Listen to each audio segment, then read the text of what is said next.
ପିଲାମାନେ आज भिडियो रे तुमମାନଙ୍କର सामाजिक बोधर तृतीय अध्याय मराठा साम्राज्यर उत्थान ए चैप्टर टी प्रश्न उत्तर गुड़िक आलोचना करनेबा। एक नंबर भूगोल विशेष करी पर्वत एवं उपकूल किपरि मराठा सामरिक रणनीति एवं राज्य गठन को मार्गदर्शन करिथिला आलोचना कर। उत्तर मराठा साम्राज्यर उत्थान एवं सामरिक रणनीति रे महाराष्ट्र भौगोलिक अवस्थिति जेमति कि पर्वतमाला एवं समुद्र उपकूल एक गुरुत्वपूर्ण भूमिका ग्रहण करिथिला। एही विषय रे निम्नलिखित बिंदु गुड़िक माध्यम रे आलोचना करा जाय परिबो। प्रथमे पार्वत्य अंचल और गरिला युद्ध। महाराष्ट्र पार्वत्य अवस्थिति एवं घंच जंगल मराठा माननकु गरिला युद्ध कौशल आपणाइबारे विशेष सहाय्य करिथिला। एही कौशल रे छोट दल रे विभक्त सैन्य माने पहाड़ और जंगल भितर लुचि रही शत्रु ऊपर अतर्कित आक्रमण करुथिले एवं खूब द्रुत गति रे फेरी आसुथिले। नेक्स्ट टुआई दुर्ग गठन जेमति कि पर्वतर भूमिका। दुर्ग गठन रे पर्वतर कोन भूमिका रहितला? पार्वत्य अंचल सुदृढ़ दुर्ग निर्माण पाई खूब अनुकूल थिला। एही पार्वत्य दुर्ग गुड़िक जेपरि कि प्रतापगढ़ रायगढ़ मराठा राज्यर मूल केंद्र थिला एवं बीजापुर बा मोगल मानक परि बड़ शत्रु मानक आक्रमणरू राज्य को सुरक्षित रखिबारे प्रमुख भूमिका नेथिला। गरिला युद्ध समय लुचिया पाई दुर्ग गुड़िक अत्यंत सहायक हेउथिला। त्रियरे पश्चिम उपकूलर सुरक्षा और नौबाहिनी गठन। शिवाजींकर राज्य भारतर पश्चिम उपकूल आड़कू विस्तार लाभ करिथिला। उपकूल अंचलर संपद को विदेशी शत्रु मानक कबलरू सुरक्षा देबा पाई एवं निजर प्राधान्य बजाय रखिबा पाई शिवाजी एक शक्तिशाली नौबाहिनी गठन करथिले जहा एक वैप्लविक पदक्षेप थिला। आईबीरे जल दुर्ग बा उपकूल दुर्ग निर्माण। समुद्र उपकूलर भौगोलिक स्थिति को व्यवहार करी मराठा माने समुद्र कूल सिंधु दुर्ग और विजय दुर्ग परी सुदृढ़ दुर्ग कौन करथिले मान निर्माण करथिले। मन रखे पिला माने सिंधु दुर्ग और विजय दुर्ग शॉर्ट क्वेश्चन आसीबो तो निर्माण करथिले जहा सेमानंक नौ शक्ति को बल जोगाइथिला। भीरे भौगोलिक स्थितिर चतुर विनियोग। जदियो यूरोपीय मानक परि मराठा मानकर युद्ध जहाज गुड़िक वैषयिक ज्ञान दृष्टि एते शक्तिशाली नथिला तथापि सेमाने समुद्र एवं उपकूल भौगोलिक स्थिति तथा युद्ध कौशल को अति चतुरतार सह विनियोग करी अनेक नौ युद्ध रे विजय लाभ करि पारु थिले। 2 नंबर मने कर जे तुमे छोट पिला मानक पाई जने मराठा नेतांकर एक संक्षिप्त जीवनी प्रस्तुत करूछ। कान्होजी आंग्रे बाजीराव प्रथम महाजी शिंदे अहल्याबाई होलकार किंबा ताराबाई को मधुरु जनकु बाछ एवं कोन सेमानकु प्रेरणादायी करि परिछि ताहा उपरे आलोकपात करी 3 रु 4 अनुच्छेद रे लेख। सेमाने सम्मुखीन हेउथिबा विभिन्न आह्वान मध्यरु गोटिक विषय रे आलोचना कर। उत्तर आमे एठारे मराठा साम्राज्यर प्रतिष्ठाता छत्रपति शिवाजी महाराजांको उपरे शिवाजी महाराजांको जीवनी उपरे आलोचना करिबा। प्रथमे आईरे प्रारंभिक जीवन और परिचय। 1630 ख्रीष्टाब्द रे शिवाजी भुवनेश्वरले परिवार रे जन्म ग्रहण करथिले। तांको पितांको नाम साहजी और मातांको नाम जीजाबाई थिला। से छोट बेलु पुणे ठारे निज माता जीजाबाई को प्रत्यक्ष तत्वावधान रे रही उत्तम शिक्षा एवं संस्कार लाभ करी बढ़िथिले। तुआरे प्रेरणादायी दिग बा सफलता और मानविकता। मात्र 16 वर्ष बयस रे से सामरिक अभियान आरंभ करथिले मध्य एवं निजर दक्षता बल रे एक विशाल साम्राज्य गठन करथिले। एरे से जने प्रकृत दूरद्रष्टा और प्रकृति प्रेमी। जहाज तैयारी पाई गछ काटिबा दरकार थिले ମଧ୍ୟ ଆମ୍ବ ଓ ପଣସ ପରି ଫଳନ୍ତ ଗଛକୁ ନ କାଟିବା ପାଇଁ ସେ କଠୋର ନିର୍ଦ୍ଦେଶ ଦେଇଥିଲେ। କାରଣ ପ୍ରଜାମାନେ ତାହାକୁ ନିଜ ସନ୍ତାନ ପରି ଯତ୍ନ ନେଉଥିଲେ। ବୀରେ ସେ ସମସ୍ତ ଧର୍ମକୁ ସମ୍ମାନ କରୁଥିଲେ ଏବଂ ଡଚ୍ ମାନଙ୍କ ଦ୍ୱାରା କରାଯାଉଥିବା ଘୃଣ୍ୟ କ୍ରୀତଦାସ ବ୍ୟବସାୟକୁ ଦୃଢ ବିରୋଧ କରି ବନ୍ଦ କରାଇଥିଲେ। ତ୍ରିଆରେ ସମ୍ମୁଖୀନ ହେଉଥିବା ଆହ୍ୱାନ। ନିଜର ସ୍ୱାଧୀନ ରାଜ୍ୟ ଗଠନ କରିବା ସମୟରେ ଶିବାଜୀଙ୍କୁ ବିଜାପୁର ସୁଲତାନ ଓ ବିଶାଳ ମୋଗଲ ସାମ୍ରାଜ୍ୟ ପରି ଶକ୍ତିଶାଳୀ ଶତ୍ରୁ ମାନଙ୍କର ସାମ୍ନା କରିବାକୁ ପଡିଥିଲା। ଏରେ ସବୁଠାରୁ ବଡ ଆହ୍ୱାନ ଥିଲା ଯେତେବେଳେ 1666 ମସିହାରେ ଔରଙ୍ଗଜେବ ତାଙ୍କୁ ଆଗ୍ରା ଦରବାରରେ ଅପମାନିତ କରି ବନ୍ଦୀ କରି ଦେଇଥିଲେ। ଏକ ଶତ୍ରୁ ଶିବିରରେ ବନ୍ଦୀ ହୋଇ ରହିବା ତାଙ୍କ ଜୀବନ ପ୍ରତି ଏକ ବଡ ବିପଦ ଥିଲା। ଆଇବରେ ଆହ୍ୱାନର ମୁକାବିଲା। ଶିବାଜୀ କଦାପି ଭୟଭୀତ ନ ହୋଇ ନିଜର ବୁଦ୍ଧି ଓ ଚତୁରତା ପ୍ରୟୋଗ କରିଥିଲେ। ସେ ଏବଂ ତାଙ୍କ ପୁତ୍ର ସାମ୍ବାଜୀ ଫଳ ଓ ମିଠା ଟୋକେଇ ଭିତରେ ଲୁଚି ଅତି ସାହସିକତାର ସହ ଆଗ୍ରା ଜେଲରୁ ଖସି ପଳାଇବାରେ ସଫଳ ହୋଇଥିଲେ। ପରେ 1674 ମସିହାରେ ସେ ରାୟଗଡ଼ ଦୁର୍ଗରେ ଶ୍ରୀ ରାଜା ଶିବ ଛତ୍ରପତି ଉପାଧି ଗ୍ରହଣ କରି ନିଜର ସାମ୍ରାଜ୍ୟ ପ୍ରତିଷ୍ଠା କରିଥିଲେ। କ୍ୱେଶ୍ଚନ ନମ୍ବର 3, ଆଜିକାର ଗୋଟିଏ ମରାଠା ଦୁର୍ଗ ଯେପରିକି ରାୟଗଡ଼, ସିନ୍ଧୁ ଦୁର୍ଗ, ଜିଙ୍ଗି କିମ୍ବା ପ୍ରତାପଗଡ଼ ଯଦି ତୁମେ ପରିଦର୍ଶନ କରିବ ତେବେ କେଉଁଟିକୁ ତୁମେ ବାଛିବ ଓ କାହିଁକି? ଏହାର ଇତିହାସ, ସ୍ଥାପତ୍ୟ ଏବଂ ରଣକୌଶଳ ଗୁରୁତ୍ୱ ଅନୁସନ୍ଧାନ କର। ଶ୍ରେଣୀରେ ଡିଜିଟାଲ ଉପସ୍ଥାପନା କିମ୍ବା ପୋଷ୍ଟର ମାଧ୍ୟମରେ ତୁମର ନିଷ୍କର୍ଷ ଗୁଡିକୁ ଉପସ୍ଥାପନା କର। ଉତ୍ତର, ଯଦି ମୋତେ ଗୋଟିଏ ମରାଠା ଦୁର୍ଗ ପରିଦର୍ଶନ କରିବାର ସୁଯୋଗ ମିଳେ ତେବେ ମୁଁ ରାୟଗଡ଼ ଦୁର୍ଗ ବାଛିବି। ଏହାର କାରଣ ଏବଂ ବିଶେଷତ୍ୱ ଗୁଡିକ ନିମ୍ନରେ ଆଲୋଚନା କରାଗଲା। ପ୍ରଥମେ ଇତିହାସ। ରାୟଗଡ଼ ଦୁର୍ଗର ଇତିହାସ ମରାଠା ସାମ୍ରାଜ୍ୟ ପାଇଁ ସବୁଠାରୁ ଗୁରୁତ୍ୱପୂର୍ଣ୍ଣ ଅଟେ। 1674 ମସିହାରେ ଏହି ଦୁର୍ଗରେ ହିଁ ଛତ୍ରପତି ଶିବାଜୀଙ୍କର ମହା ସମାରୋହରେ ରାଜାଭିଷେକ ଉତ୍ସବ ଅନୁଷ୍ଠିତ ହୋଇଥିଲା। ଏହିଠାରୁ ହିଁ ଆନୁଷ୍ଠାନିକ ଭାବରେ ମରାଠା ସାମ୍ରାଜ୍ୟର ଶାସନ ଆରମ୍ଭ ହୋଇଥିଲା। ଶିବାଜୀଙ୍କ ପରେ ତାଙ୍କ ପୁତ୍ର ସାମ୍ବାଜୀଙ୍କ ସମୟରେ ମଧ୍ୟ ଏହା ମରାଠାର ରାଜଧାନୀ ଥିଲା। ସ୍ଥାପତ୍ୟ। ଏହା ଏକ ଅତ୍ୟନ୍ତ ସୁଦୃଢ ଏବଂ ବିଶାଳ ପାର୍ବତ୍ୟ ଦୁର୍ଗ ଅଟେ। ପୁସ୍ତକରେ ଥିବା ଚିତ୍ର ଅନୁଯାୟୀ ଏହାର ବିଶାଳ ପ୍ରବେଶ ଦ୍ୱାର ଏବଂ ଉଚ୍ଚ ପ୍ରାଚୀର ସେ କାଳର ଉତ୍କୃଷ୍ଟ ଇଞ୍ଜିନିୟରିଂ ଏବଂ ସ୍ଥାପତ୍ୟ କଳାର ପ୍ରମାଣ ଦିଏ। ପାହାଡ ଉପରେ ଏତେ ବଡ ଦୁର୍ଗ ନିର୍ମାଣ କରିବା ଖୁବ୍ କଷ୍ଟକର କାର୍ଯ୍ୟ ଥିଲା, ଯାହାକୁ ମରାଠା ମାନେ ସଫଳତାର ସହ କରିପାରିଥିଲେ। 3 ରଣକୌଶଳ ଗୁରୁତ୍ୱ। ରାୟଗଡ଼ ପରି ପାର୍ବତ୍ୟ ଦୁର୍ଗଗୁଡିକ ମରାଠା ସାମ୍ରାଜ୍ୟର ମୂଳ ଆଧାର ବା ଶକ୍ତି ଥିଲା। ଏହା ବହୁତ ଉଚ୍ଚରେ ଥିବାରୁ ଏବଂ ଘଞ୍ଚ ଜଙ୍ଗଲରେ ଘେରି ହୋଇ ରହିଥିବାରୁ ଶତ୍ରୁମାନେ ସହଜରେ ଏହାକୁ ଆକ୍ରମଣ କରିପାରୁ ନଥିଲେ। ଗରିଲା ଯୁଦ୍ଧ ସମୟରେ ନିଜ ସୈନ୍ୟମାନଙ୍କୁ ସୁରକ୍ଷା ଦେବା ଏବଂ ବିଶାଳ ମୋଗଲ ସେନାକୁ ପ୍ରତିରୋଧ କରିବାରେ ଏହି ଦୁର୍ଗର ଭୂମିକା ଅତ୍ୟନ୍ତ ଗୁରୁତ୍ୱପୂର୍ଣ୍ଣ ଥିଲା। କ୍ୱେଶ୍ଚନ ନମ୍ବର 4, ଏହି ଅଧ୍ୟାୟରେ କୁହାଯାଇଛି ଯେ ବ୍ରିଟିଶ ମାନେ ମୋଗଲ କିମ୍ବା ଅନ୍ୟ କୌଣସି ଶକ୍ତି ଅପେକ୍ଷା ମରାଠା ମାନଙ୍କ ଠାରୁ ଭାରତର ଅଧିକ ଅଂଶ ଅଧିକୃତ କରିଥିଲେ। ତୁମେ ଏହାର ଅର୍ଥ କଣ ଭାବୁଛ? ଏହି ଅଧ୍ୟାୟର କେଉଁ ପ୍ରମାଣ ଏହି ଧାରଣାକୁ ସମର୍ଥନ କରୁଛି?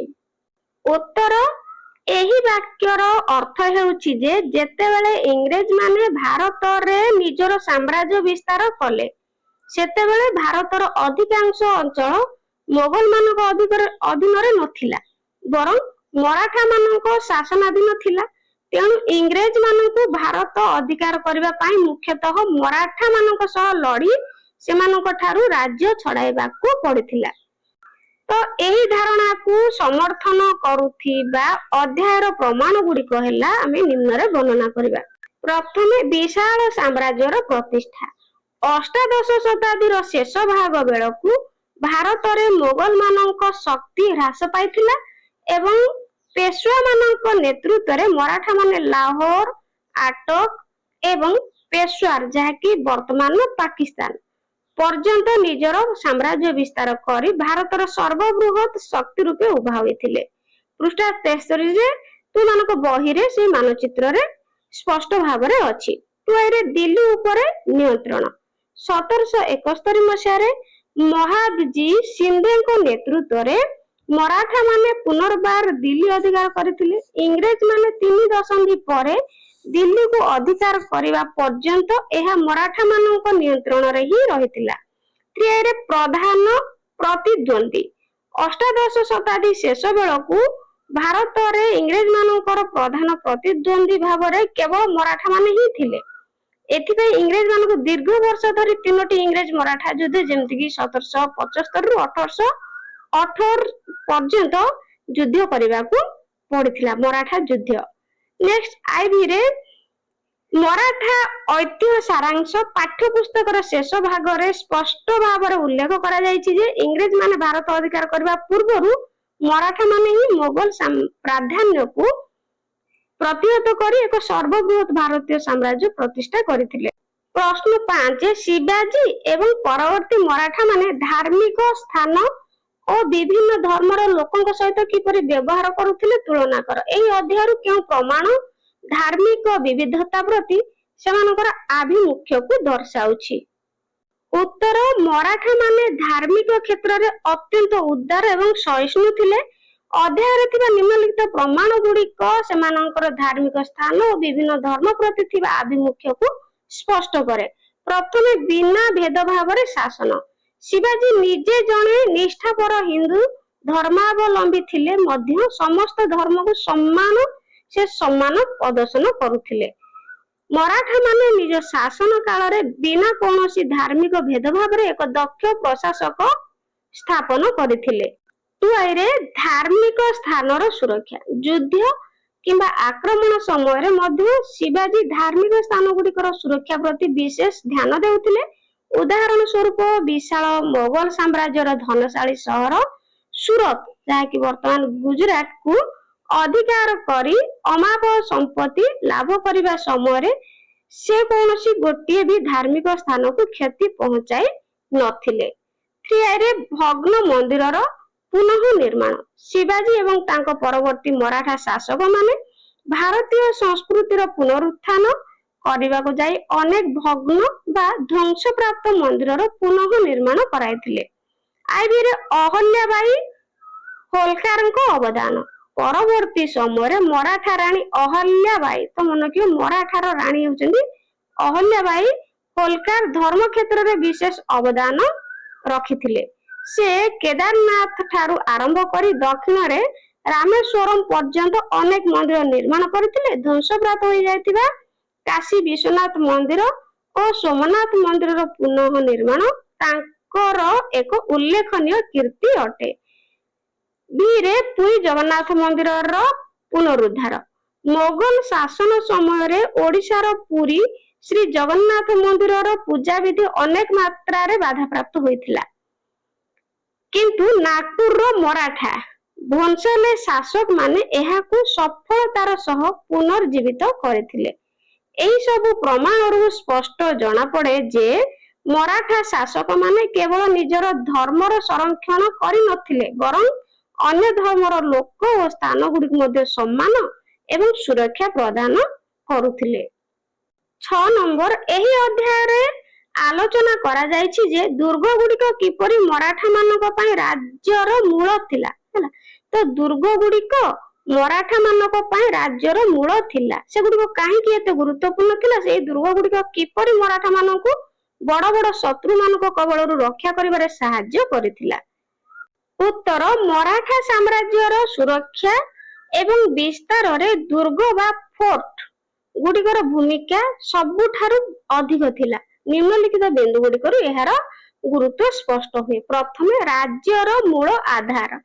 ମରାଠା ଶକ୍ତିର ମୂଳ ଆଧାର ଥିଲା ଦୁର୍ଗ। ଛତ୍ରପତି ଶିବାଜୀଙ୍କର ଅର୍ଥମନ୍ତ୍ରୀ ରାମଚନ୍ଦ୍ର ପନ୍ତ ଅମାତ୍ୟଙ୍କ ଘୋଷଣାନାମାରେ ସ୍ପଷ୍ଟ ଉଲ୍ଲେଖ ଅଛି ଯେ ଦୁର୍ଗ ଗୁଡିକ ରାଜ୍ୟର ମୂଳ ଭାଗ ଥିଲା ଏବଂ ବିନା ଦୁର୍ଗରେ ସ୍ଥଳଭାଗ ଧ୍ୱଂସସ୍ତୂପରେ ପରିଣତ ହୋଇଯାଏ। ଅର୍ଥାତ୍ ଦୁର୍ଗ ବିନା ସାମ୍ରାଜ୍ୟର କଳ୍ପନା କରାଯାଇ ନପାରେ। ଟୁଆଇରେ, ଗରିଲା ଯୁଦ୍ଧରେ ସହାୟତା। ମରାଠା ମାନଙ୍କର ପ୍ରଧାନ ରଣକୌଶଳ ଥିଲା ଗରିଲା ଯୁଦ୍ଧ, ଅତର୍କିତ ଆକ୍ରମଣ କରି ଲୁଚିଯିବା, ଯାହାକି ଗରିଲା ଯୁଦ୍ଧ। ଏହି ଯୁଦ୍ଧ ସମୟରେ ନିଜ ସୈନ୍ୟ ମାନଙ୍କର ସୁରକ୍ଷିତ ରହଣି ଏବଂ ଜଙ୍ଗଲ ମଧ୍ୟରେ ଠିକ ରାସ୍ତା ନିର୍ବାଚନ କରିବାର ପାର୍ବତ୍ୟ ଦୁର୍ଗ ଗୁଡିକ ବିଶେଷ ସାହାଯ୍ୟ କରୁଥିଲା। 3 ରେ ବଡ଼ ଶତ୍ରୁ ମାନଙ୍କ ଠାରୁ ସୁରକ୍ଷା। ଦଶନ୍ଧି ଧରି ମୋଗଲ ଏବଂ ବିଜାପୁର ସୁଲତାନଙ୍କ ପରି ବିଶାଳ ଶତ୍ରୁ ବାହିନୀ ଆକ୍ରମଣ କରିଥିଲେ ମଧ୍ୟ ମରାଠା ରାଜ୍ୟ ତିଷ୍ଠି ରହିପାରିଥିଲା କେବଳ ଏହି ଦୁର୍ଗ ଗୁଡିକ ପାଇଁ। ଦୁର୍ଗ ଗୁଡିକ ଉଚ୍ଚ ପାହାଡ ଏବଂ ଘଞ୍ଚ ଜଙ୍ଗଲ ମଧ୍ୟରେ ଥିବାରୁ ଶତ୍ରୁମାନେ ସହଜରେ ସେଠାରେ ପହଞ୍ଚି ପାରୁନଥିଲେ କିମ୍ବା ତୋପ ମାଡ଼ କରାଯାଇ ପାରୁନଥିଲା। ଆଇବିରେ ପ୍ରଶାସନ ଓ ନୌସେନାର କେନ୍ଦ୍ର। ପାର୍ବତ୍ୟ ଦୁର୍ଗ ଯେପରିକି ରାୟଗଡ଼ ଗୁଡିକ ରାଜଧାନୀ ଏବଂ ପ୍ରଶାସନିକ କେନ୍ଦ୍ର ଭାବରେ କାର୍ଯ୍ୟ କରୁଥିଲା। ସେହିପରି ସମୁଦ୍ର କୂଳରେ ଥିବା ସିନ୍ଧୁ ଦୁର୍ଗ ପରି ଜଳ ଦୁର୍ଗ ଗୁଡିକ ବିଦେଶୀ ୟୁରୋପୀୟ ଶକ୍ତି ଏବଂ ସାମୁଦ୍ରିକ ଶତ୍ରୁମାନଙ୍କ କବଳରୁ ରାଜ୍ୟକୁ ରକ୍ଷା କରିବା ପାଇଁ ନୌବାହିନୀକୁ ଶକ୍ତି ଯୋଗାଉଥିଲା। 7 ନମ୍ବର, ମନେକର ତୁମକୁ ମରାଠା ମୁଦ୍ରାର ମୁଖ୍ୟ ଡିଜାଇନର ଭାବରେ ନିଯୁକ୍ତ କରାଯାଇଛି। ତ ମରାଠା ମୁଦ୍ରାର ମୁଖ୍ୟ ଡିଜାଇନର, ତାହେଲେ ମରାଠା ସଫଳତା ଏବଂ ମୂଲ୍ୟବୋଧକୁ ପ୍ରତିନିଧିତ୍ୱ କରୁଥିବା ଏକ ମୁଦ୍ରା ପ୍ରସ୍ତୁତ କର। ତୁମେ ବାଛିଥିବା ପ୍ରତୀକ ଗୁଡିକୁ ବ୍ୟାଖ୍ୟା କର। ତାହେଲେ ଉତ୍ତର, ମୁଁ ଯଦି ଜଣେ ମରାଠା ମୁଦ୍ରାର ମୁଖ୍ୟ ଡିଜାଇନର ହୁଏ ତେବେ ମରାଠା ସାମ୍ରାଜ୍ୟର ସଫଳତା ଓ ସ୍ୱରାଜ୍ୟ ମୂଲ୍ୟବୋଧକୁ ନେଇ ଏକ ମୁଦ୍ରା, ସ୍ୱର୍ଣ୍ଣ ମୁଦ୍ରା ନିର୍ମାଣ କରିବି। ମୋର ମୁଦ୍ରାରେ ଥିବା ପ୍ରତୀକ ଓ ସେଗୁଡ଼ିକର ବ୍ୟାଖ୍ୟା ନିମ୍ନମତେ ହେବ।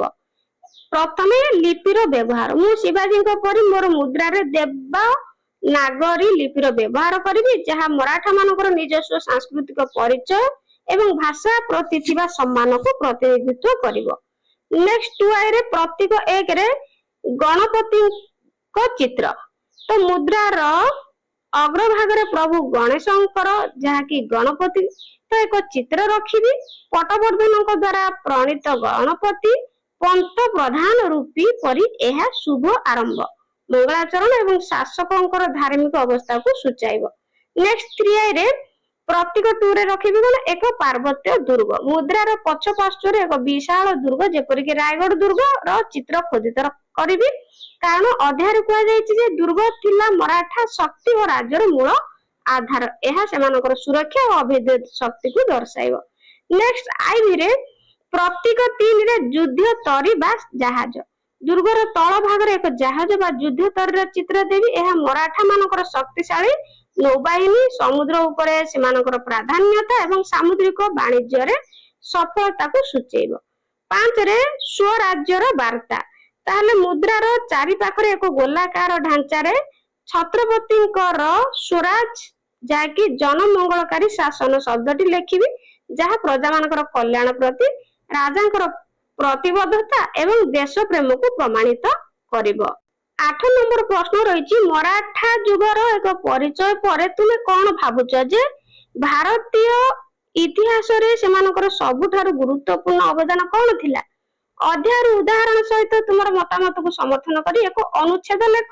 ଏହାପରେ ସହପାଠୀ ମାନଙ୍କ ସହିତ ତୁମର ଧାରଣା ଗୁଡିକରୁ ଅଂଶୀଦାର କରି ଆଲୋଚନା କର। ଉତ୍ତର, ଭାରତୀୟ ଇତିହାସରେ ମରାଠା ମାନଙ୍କର ଅବଦାନ ଅତୁଳନୀୟ। ସେମାନଙ୍କର ସବୁଠାରୁ ଗୁରୁତ୍ୱପୂର୍ଣ୍ଣ ଅବଦାନ ଗୁଡିକୁ ନିମ୍ନଲିଖିତ ବିନ୍ଦୁ ମାଧ୍ୟମରେ ଦର୍ଶାଯାଇ ପାରିବ ତଳେ। ତ ଦେଖ, ପ୍ରଥମେ ମୋଗଲ ପ୍ରାଧାନ୍ୟର ଅନ୍ତ ଓ ବିଶାଳ ସାମ୍ରାଜ୍ୟ ଗଠନ। ଇଂରେଜ ମାନେ ଭାରତ ଅଧିକାର କରିବା ପୂର୍ବରୁ ମରାଠା ମାନେ ହିଁ ମୋଗଲ ମାନଙ୍କ ଆଧିପତ୍ୟକୁ ପ୍ରତିହତ କରି ଏକ ସର୍ବବୃହତ ଭାରତୀୟ ସାମ୍ରାଜ୍ୟ, ଯାହାକି ଉତ୍ତରରେ ଲାହୋର, ଦିଲ୍ଲୀ ଠାରୁ ଦକ୍ଷିଣରେ ତାଞ୍ଜାବୁର ପର୍ଯ୍ୟନ୍ତ ପ୍ରତିଷ୍ଠା କରିବାରେ ସଫଳ ହୋଇଥିଲେ। 2 ରେ ସ୍ୱରାଜ ଓ ଦେଶ ପ୍ରେମର ଜାଗରଣ। ଛତ୍ରପତି ଶିବାଜୀଙ୍କ ଦ୍ୱାରା ପ୍ରତିଷ୍ଠିତ ସ୍ୱରାଜ, ଯାହାକି ନିଜ ଲୋକଙ୍କ ଶାସନ ଭାବନା ଭାରତୀୟ ମାନଙ୍କ ମନରେ ଏକ ନୂତନ ଆତ୍ମବିଶ୍ୱାସ ସୃଷ୍ଟି କରିଥିଲା।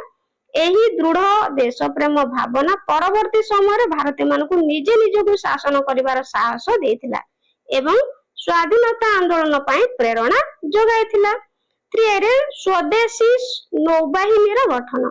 ଭାରତୀୟ ଶାସକ ମାନଙ୍କ ମଧ୍ୟରେ ମରାଠା ମାନେ ପ୍ରଥମେ ନିଜ ଉପକୂଳର ସୁରକ୍ଷା ପାଇଁ ଏକ ସୁଦୃଢ ଦେଶୀୟ ନୌବାହିନୀ ଗଠନ କରିଥିଲେ। ସେମାନେ ନିଜ ନୌଶକ୍ତି ବଳରେ ପର୍ତ୍ତୁଗୀଜ ଓ ଇଂରେଜ ମାନଙ୍କ ପରି ୟୁରୋପୀୟ ଶକ୍ତିକୁ ଦୀର୍ଘ ସମୟ ଧରି ସଫଳତାର ସହ ପ୍ରତିରୋଧ କରିଥିଲେ। ଆଇବିରେ ସାଂସ୍କୃତିକ ଓ ଧାର୍ମିକ ପୁନରୁଦ୍ଧାର।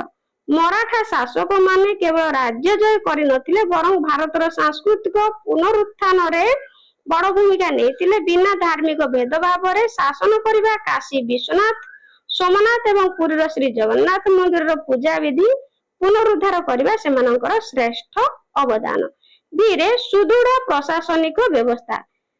ଶିବାଜୀଙ୍କର ଅଷ୍ଟପ୍ରଧାନ ମଣ୍ଡଳ ବିକେନ୍ଦ୍ରୀକରଣ ଶାସନ, ପଞ୍ଚାୟତ ମାଧ୍ୟମରେ ସୁଲଭ ବିଚାର ବ୍ୟବସ୍ଥା ଏବଂ ମହିଳା ଶାସକ ମାନଙ୍କୁ ଯେପରିକି ତାରାବାଇ, ଅହଲ୍ୟାବାଇ ତ ଶାସନରେ ସୁଯୋଗ ଦେବା ମରାଠା ଇତିହାସରେ ଏକ ଉତ୍କୃଷ୍ଟ ଉଦାହରଣ ଅଟେ। ତାହେଲେ ପିଲାମାନେ ତୃତୀୟ ଅଧ୍ୟାୟର ପ୍ରଶ୍ନ ଗୁଡିକ ଏତିକି ଥିଲା। ଆଶା କରୁଛି ଭିଡିଓଟି ହେଲ୍ପଫୁଲ ହେଇଥିବ। ଚ୍ୟାନେଲରେ ନୂଆ ଥିଲେ ଚ୍ୟାନେଲକୁ ସବସ୍କ୍ରାଇବ କରିବେ ଏବଂ ଭିଡିଓକୁ ଗୋଟେ ଲାଇକ୍ କରିଦେବେ। ଏହାପରେ କେଉଁ ଟପିକର ତୁମମାନଙ୍କୁ ପ୍ରଶ୍ନ ଉତ୍ତର ଦରକାର ମୋତେ କମେଣ୍ଟରେ ଜଣେଇଲେ ମୁଁ ପରବର୍ତ୍ତୀ ଭିଡିଓରେ କ୍ୱେଶ୍ଚିନ୍ ଆନ୍ସର ନେଇ ଆସିବି। Thank you.